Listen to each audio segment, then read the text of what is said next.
Welcome to Burlap Teachers. Enjoy the video. You begin with two essentials: admin rights and knowing your Windows edition. Open Start, type Windows Security and press Enter. Once done, select Firewall and Network Protection.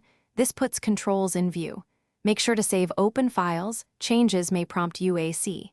If the option is missing, check your edition under Settings System About because Home versus Pro can affect group policy. Now, with admin access confirmed, proceed to the active network settings. You now enable protection for the active profile. Click the current network tile, domain, private or public, and toggle Microsoft Defender Firewall to on. Next, click Allow an app through Firewall to open app-specific ports. Press Change Settings, then check boxes for private or public as required. Once configured, return to Advanced Settings if you need inbound or outbound rule creation. Do this only when necessary, because incorrect rules can expose services. Finish by confirming the firewall reports active across profiles. You should see green check marks. Run a quick Windows security scan and test your applications to ensure legitimate traffic flows. If an app fails, revisit Allow an app through Firewall and test again.